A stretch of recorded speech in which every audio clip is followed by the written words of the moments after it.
Hi, welcome to Believe the Bible. What do you know, and I'm sure you can give a list yourself, or what is it that people are doing today to attract people to actually go to church? And let me give you a list that I came up with, and you can add or subtract to this. It's not cut and dry. But it's a sad state of affairs, our church today. This is such a sensitive area with people.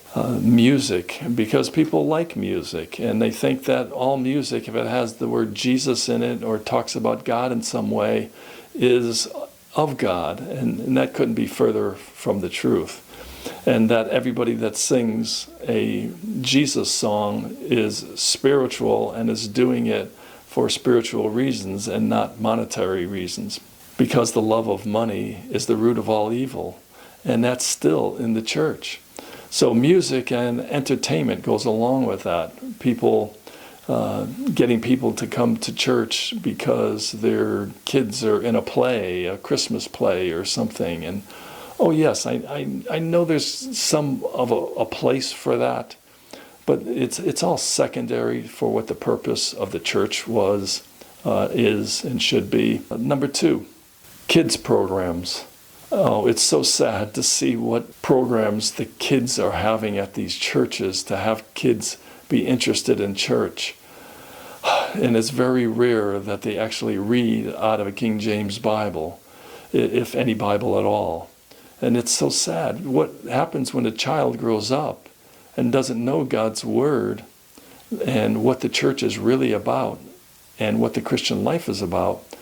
Then there's a good reason why kids are leaving the churches by the droves. Next one, adult programs, whether it's basketball or retreats or something. And you know, a lot of these might be good in some sense, to some extent, but it's obviously have gone overboard with the music, with the kids programs, with adults.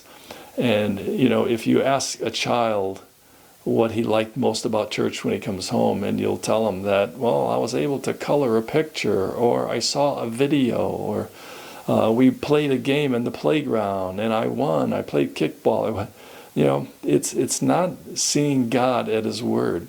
Don't you think that God knows that kids are young and they need some kind of difference in their upbringing as far as God's Word is concerned? But to go to the extent to make 90% of what a child gets in church entertainment is a sad state of affairs for our church.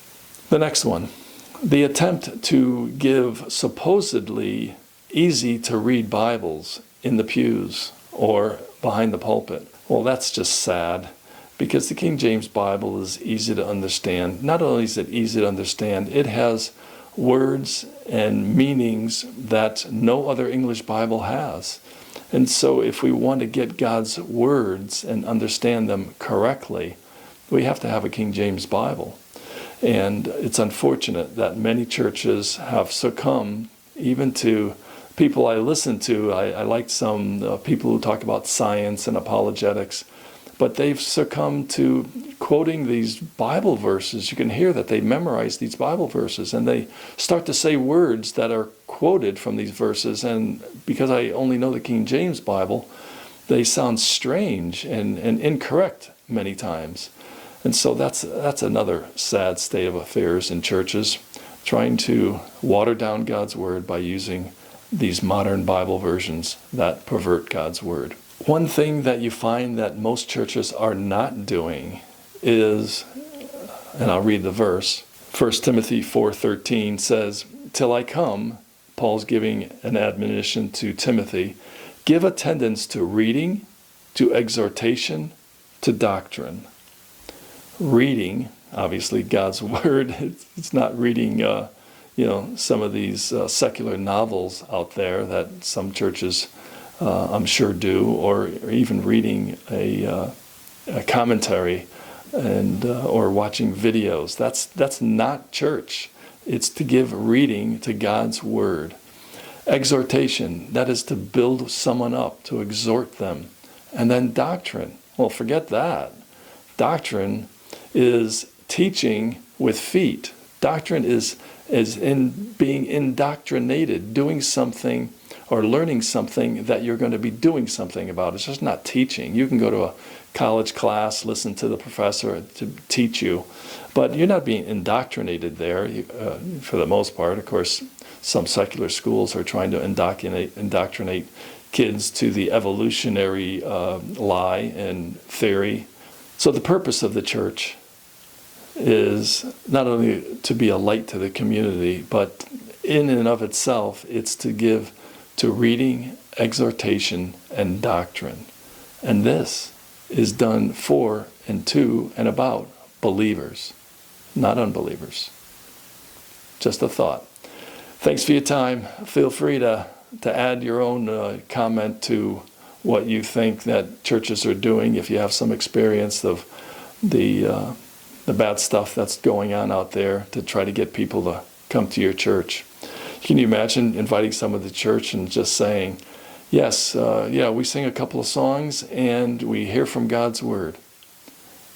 And that's it. And see how much attention that gets.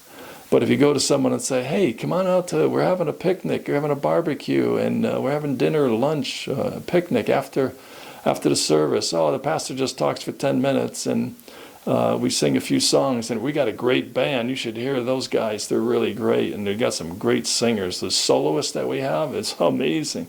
Yeah, you won't see that, hear that from the Apostle Paul, ever. Matter of fact, do a study on music and every word that's around the word of music and see how much it shows up. I found about 250 references, words that come up. I should say verses that come up that way. And keep in mind there are 31,102 Bible verses in the King James Bible. 31,102. And about 250 deal with music.